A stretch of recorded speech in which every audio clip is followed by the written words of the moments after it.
Thank you for joining the last part of our webinar series on test-driven development. My name is Philip, and I'm going to guide you through this presentation on component unit testing with Cypress. Once again, we start with a short recap. At the beginning of this series, we learned how important testing is and that your whole development process is built on donkey poop if you don't do testing. We also introduced behavior-driven development and Gherkin test specifications and how we use them with Drupal. Then we transitioned into front-end world with Gatsby, and we took, in the process, we took a closer look at what is a good scenario. Spoiler, the one that you see here is not one, so we looked at what information should go into scenarios. We learned that scenarios should be very concise because they actually act as documentation. They also should not be too concerned with implementation details like validation scenarios for forms or exact labels for buttons, but they should rather capture the interaction between user and system based on what we called a screenplay pattern. So we try to move our scenario writing on a higher level that is closer to the business value than to the actual implementation. And in the last webinar, we looked at how we can use Storybook to very efficiently unit test and regression test our visual components. So we covered rather big chunks of our testing pyramid. So to repeat that, we have our unit tests at the very bottom, which in the case of Gatsby would be, for example, jest tests, and also our Storybook snapshot tests fall into this category. Then there are component tests and integration tests where it all gets a little fuzzier. Then we have the automated end-to-end tests again, which we covered with our automated feature tests. And then there is on top exploratory testing, which is there for finding all the stuff that you did not cover in tests. But there is still some part missing. So somewhere at component testing, integration testing, we're kind of missing our browser behavior. Because to repeat myself, the scenarios, the end-to-end tests that really run against the full application should not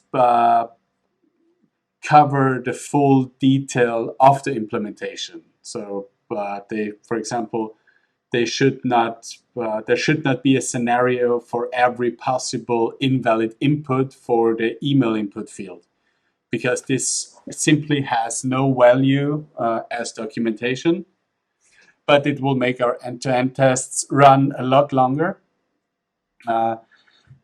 And this is much better covered on a unit or component test level. And so this is our little motivation to jump into our practical part of the presentation on component testing with Cypress. We once again use the Git repository that we also used in the last two webinars. We're going to link the repository in the show notes.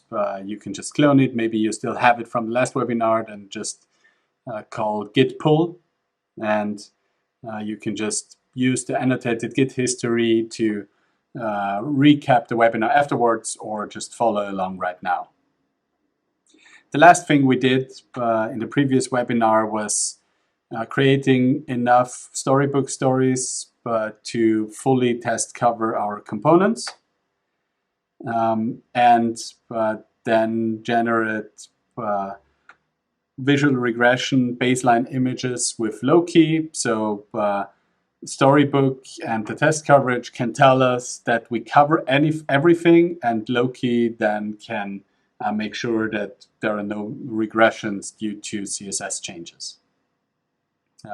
Before we kick off with a new feature now, we sneaked in some refactorings. First of all, we just updated Storybook and Cypress to version 5 and 6, which are became recently available, which also was a very painless update. And then we refactored our NPM scripts for executing tests and test coverage reporting a little.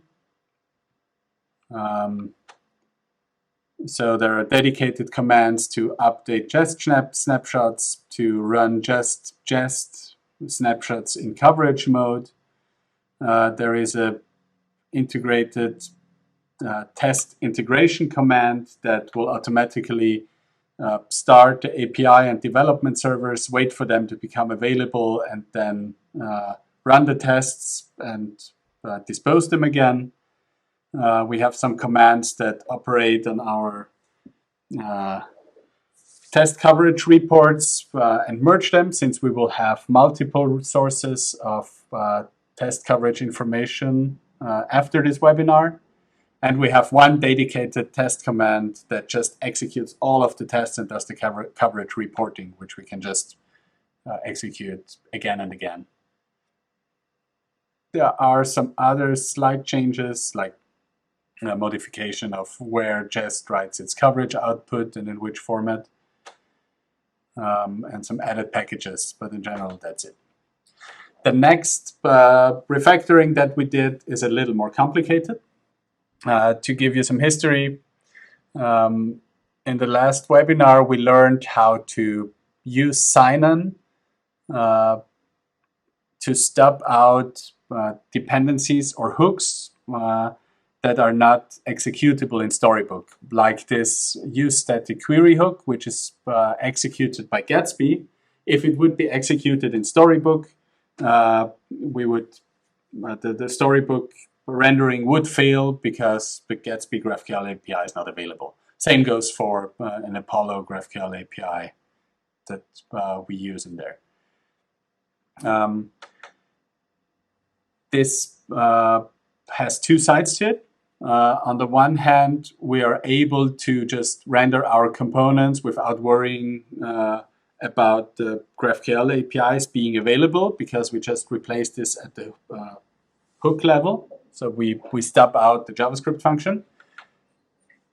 On the other hand, this allows us to simulate different hook outcomes in Storybook, which then in turn allowed us to make sure that all variations of, for example, our project listings component are actually represented in Storybook and therefore also in our snapshot tests.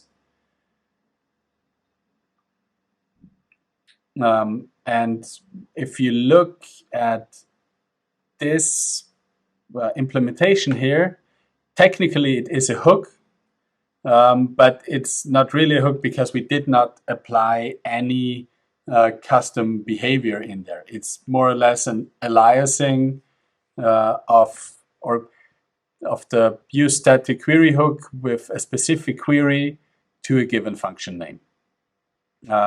And that's also something we want to keep this way, because the part that we stub out, we wanted to have ideally no logic at all. So we cover as much of our own application logic as possible with our tests. This also means that it does not quite fit the name hook. And since we're going to implement an actual hook in this webinar, we decided to rename this hooks folder to external, to indicate that this folder contains more or less interfaces to external dependencies. And we also consolidated all the stubbing functions that we had in our Storybook stories into this folder in the stubs.js file. So we have this metadata.js, which provides the hook use site metadata. And we have metadata.stubs.js, which provides one simple function, stub metadata, that we can reuse in every Storybook story and any other test case as we want. And the same goes for the projects.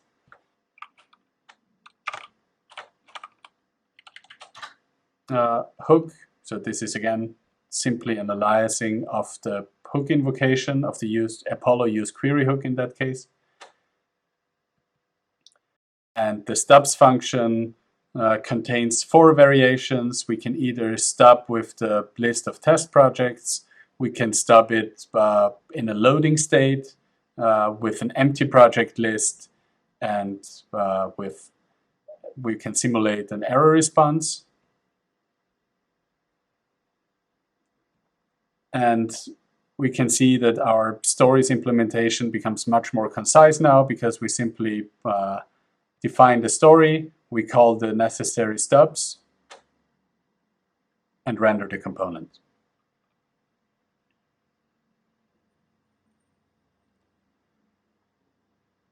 So now we can just check out this revision.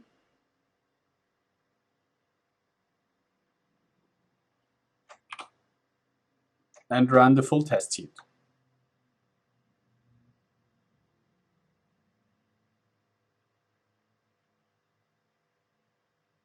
Any moment.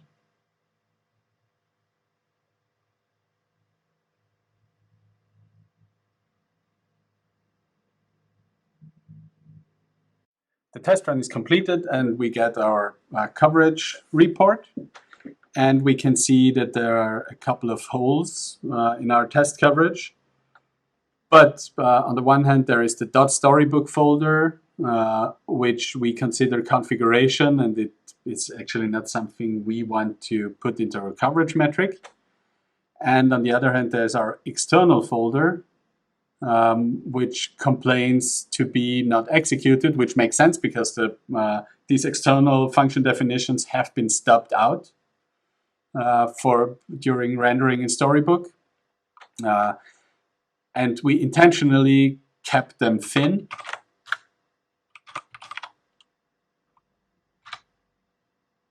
So we can also safely ignore them. So in the next commit, we just configured the NYC reporter to ignore Storybook and the external directory.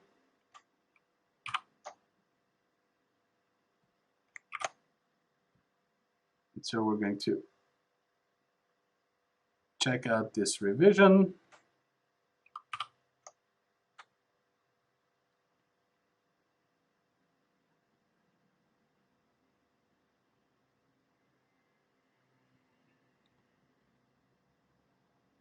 And run the test once again. The test suite has finished, and now we get the expected full 100% test coverage, which is great because we can use it as a baseline for all our next test runs. And we can actually start implementing our new feature. We started out with defining the feature as a gherkin specification. In a nutshell, we want a project creation form that accepts a name and an optional start and end date and creates a new project. And if start and end date are omitted, the system should select a default start and end date for the project. In our feature, we can see that we have to test for a project with a given start and end date appearing in our list of projects, which means we actually need to display start and end date in the list of projects, which is the next commit. So if we look at the diff of the pages of the projects page, we just added in formatted start and end date after the project name. But this is a change to a React component that is already registered in Storybook, so we also have to update our snapshot. And since our previous tests relied on every row in the project list just containing the project name, we also have to do an adaptation there. So we have our screenplay question, read projects, which before just got all items in the project list and simply returned their text content. But now that we not only have the title, but also start and end date, we have to enhance this one. And instead of just a string, we have a list of objects with name, start, and end date properties. And this also means we have to adjust our step definitions, because before they were just expecting a name within a list of strings. And to do the same, we basically have to map this list of objects again back into the list of strings.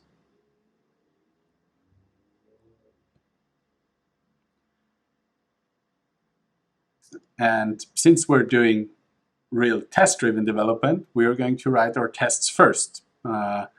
And we start by defining a new screenplay task to create the project. Since this is based on the screenplay pattern, that's the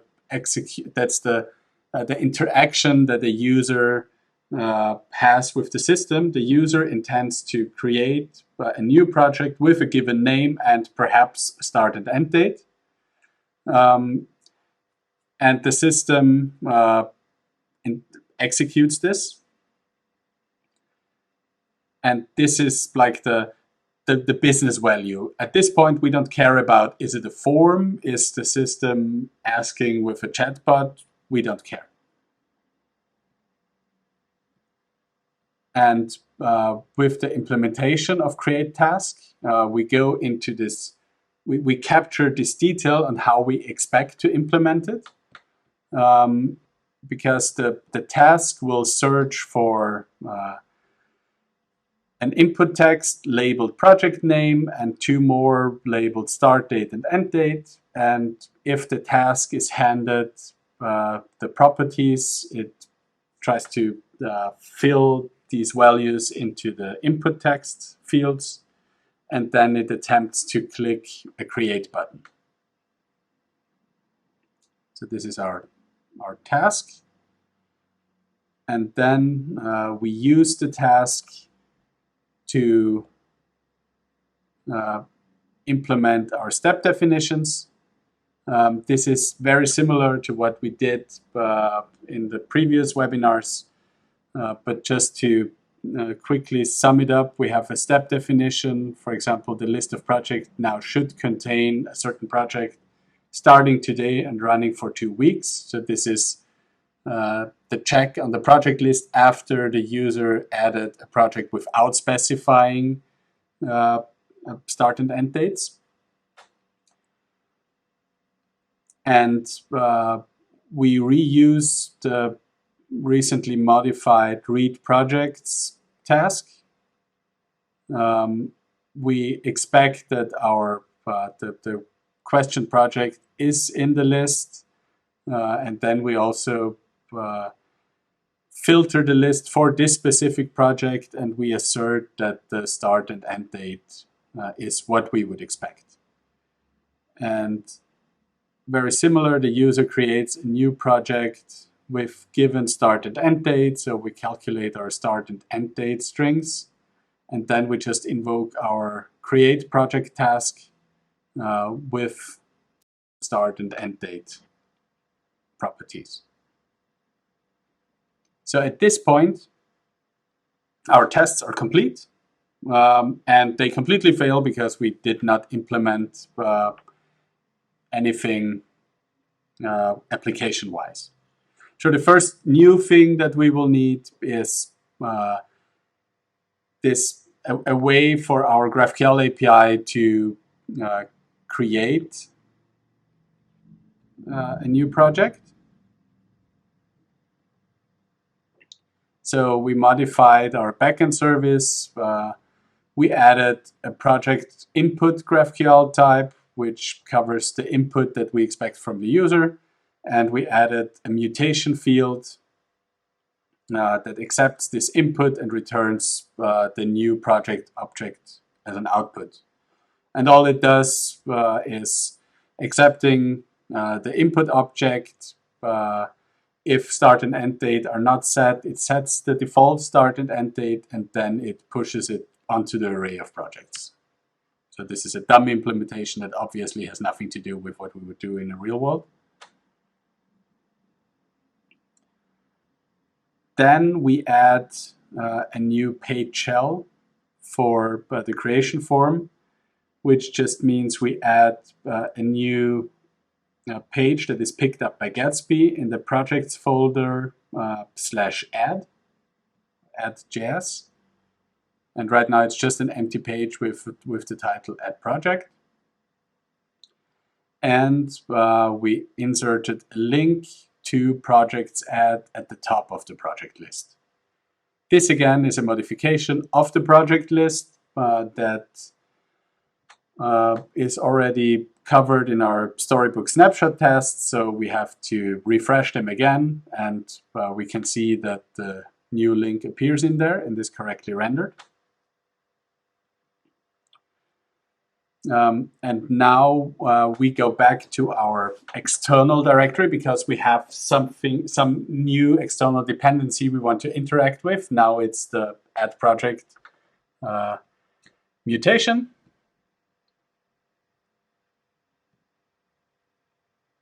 So we added a new definition in external/projects.js. We have now a hook called use add project, which just calls Apollo's use mutation with the given mutation and returns everything that this hook would return. And in the stubs file, we add a stub add project, which simulates a successful addition of a project, and stub add project error, which simulates that an error occurred while trying to add the new project. Okay, so now we have everything in place to actually start working on our front-end component. And since we don't like to re-implement form handling ourselves, we just added the formic and yup libraries. You can just search them on npm and read the documentation, but formic helps us implementing interactive forms in React, and yup is a schema-based validation library that we can just plug in into formic to implement form validation. And in the next step, we actually implement our form. As said, you can just read up how forms are implemented with formic and yup, but very quickly we're defining our schema, which says we have a form property name that is a type of string and required. And we use our use add project hook that we defined before. And then we add in the actual form into our page. We display a possible error message. We invoke formic. We pass it the validation schema. And the more important part happens here, where we accept our form input and we pass it into the add project function that is returned by the use add project hook. And we use our form input as variables. And if the mutation returns successfully, it will invoke Gatsby's navigation mechanism to jump back to the project overview.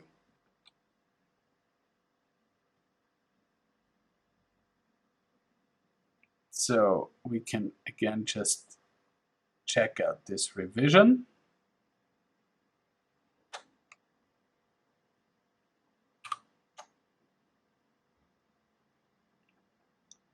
And once again, run the full test suite.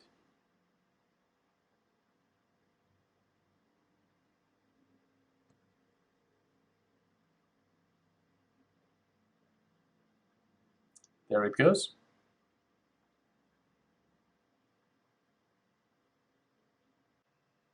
The new coverage report shows us that we don't have sufficient test coverage in our new project creation form. So we can just open up the HTML report to see what's going on in our add.js.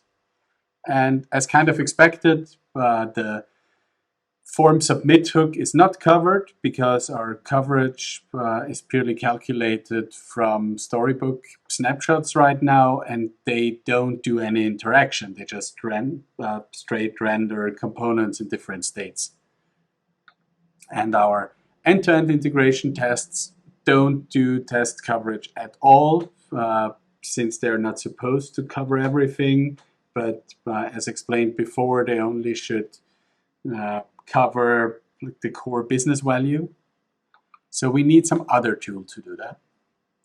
And that's where we eventually got to the main topic of this webinar. We're going to use the package Cypress React unit test to test the different edge cases of our project creation form. Cypress React unit test is an extension to Cypress that allows us to mount React components directly into our Cypress test runner, and therefore execute them in a much more controlled and more performant way. Unfortunately, we had to add some additional configuration to make it work with Gatsby. So Cypress React unit test comes with working application integration with Create React app, for example. But Gatsby contains some untransposed ES6 code, and therefore the standard Webpack configuration in there would fail. So we have to inject our own one, and this is an ugly big piece of configuration in here that we hopefully can make more elegant at some point. And we also have to add the same helpers that are also referenced in the Storybook integration with Gatsby to make sure that certain Gatsby components don't break. We need these properties on the global window object, and we also load the support files for Cypress React unit test and the code coverage integration. So at this point, we can actually add our Cypress component unit tests. And in contrast to our step definitions that we have done until now, these look much more like standard Cypress tests. So they follow the describe and test annotation known by most other test runners. What we do here is before each test, we're going to restore all our stubbed functions because we will use the same stubs as we do for Storybook, because again, we don't have Gatsby, we don't have Apollo. We just want to run assertions on our component's behavior. And then, for example, in this first test case, we just stub out metadata again. Then we stub the use add project hook. And this stubbing function returns us the function that gets actually invoked when our form is submitted. So we can spy on this and assert that it gets called with certain arguments. So we can be sure that the form calls our API with the arguments that we expect. Then we use the mount function, which is a part of the Cypress React unit test package, and we just pass it in this JSX snippet. And this will just take our add project page, in this case, mount it into Cypress. And then we can just execute our screenplay task for creating a project with just a name in this case. And we assert that then our API should be called just with name. And for example, in the next test case where we invoke, we do all the same things, but we invoke the create project task with start and end date, and then we assert that this start and end date is actually passed on to the API.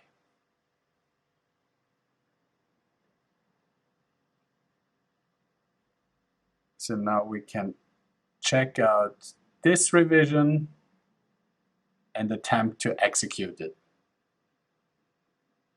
I cut out the startup part of Cypress in this case, but we have our test file here, and this is already the set of executed tests, and I will run them once again for this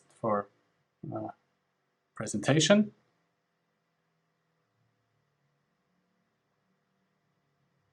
So this is the mounted version of our component in Cypress, and it just simulates user input on our component and then asserts that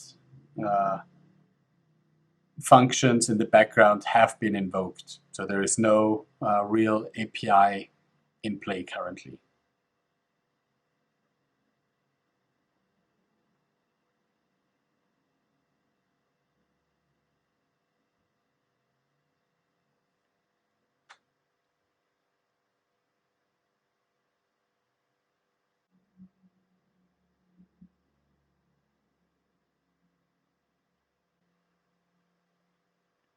All of them are green. So we can stop this UI again.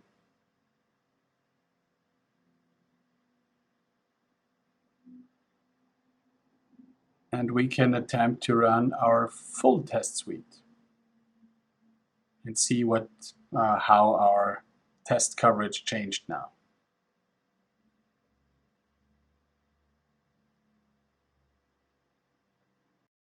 We're back to 100% test coverage. Our application is completely fail-safe. Let me introduce Janice. Janice is a developer in our team, and she's absolutely crazy about April Fool's pranks. So one day, Janice commits this.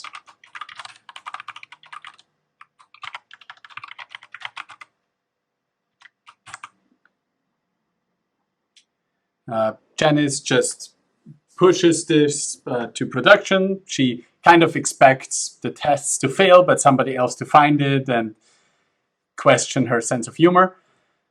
But what happens when we run the tests again? They're still green. Production did not break and nobody notices Janice's prank. After a brief moment of disappointment, she decides to move on, and she forgets about this line that she committed to the production branch. And nobody notices because our API is super stable and error messages never appear. But 3 or 4 months later, we roll out a new feature, and suddenly a user reports that apparently the production database is about to be deleted. And while Janice recovers from this self-inflicted panic attack, we have to ask ourselves, is our test coverage as good as it should be? Apparently not, because we were able to sneak in a structural change without our tests to break. So how could this happen? Rather simple. The Cypress unit tests execute the whole React component, but they don't assert on their structure. So they don't check what's in there. The Cypress unit tests will only focus on the behavior right now. For the structure, we have Storybook. So what we have to do is we have to separate out the interaction logic and make sure that Cypress only covers these parts. So in the next commit, we created our first actual hook in hooks/projects.js, where we have another use at project hook, which uses the use edge project from external. And what it essentially does is it wraps the logic of executing the actual GraphQL mutation, asserting the return value, and invoking the navigation into one hook. That actually makes our React component a lot simpler.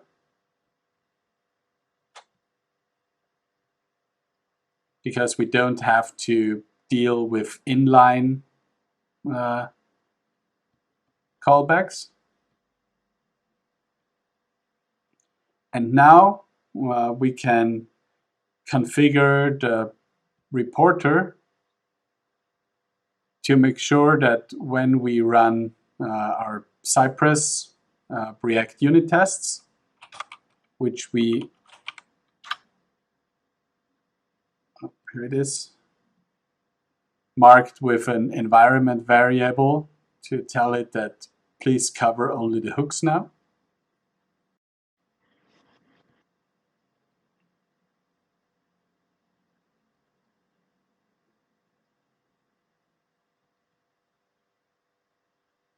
To, in this case, only include hooks and only for the other full integrate for the other test suites to just ignore Storybook and source external as we defined it before.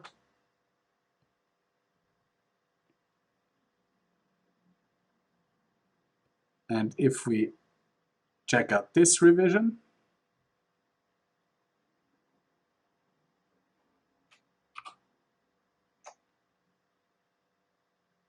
and run the tests again, now it shows us that we are missing 50% of the branches in our project creation form. And if we bring up the HTML coverage report, it shows us that an error message is never displayed, which is simply the case because we forgot to add the error case to our Storybook stories. And Cypress kind of masked this by executing the error state and claiming that it covered it, but it did not assert if the message is there or if the message is what it should be. So all we have to do now is add another story that just renders our add project page while stubbing the error.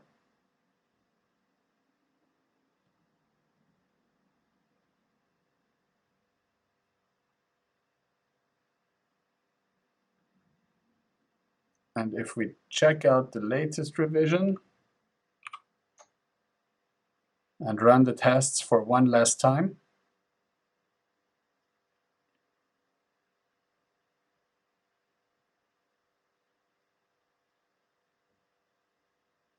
back at 100%. We have 100% of actually reliable test coverage achieved in our little project here. So the final question is, how much test coverage is enough? And the simple answer is 100%.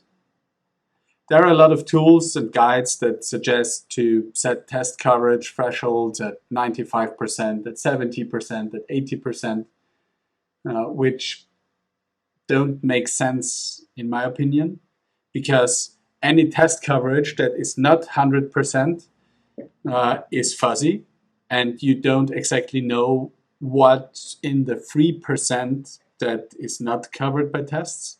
And these 3% may fail your application 100%. Instead, I think you should be very explicit about what you don't cover by excluding it from the coverage reporting. And also tailor test coverage and testing tools to your application and architecture.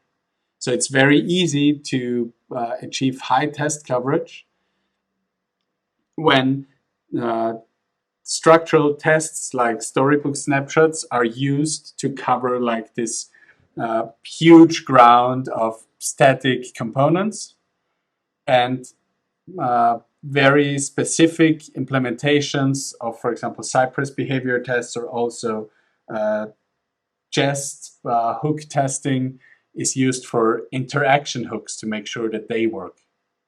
And then on top, we still have our end-to-end integration tests that make sure that all these components work together. So yes, I think it should be 100%. Thank you very much for listening and joining us. See you next time, whatever the topic may be.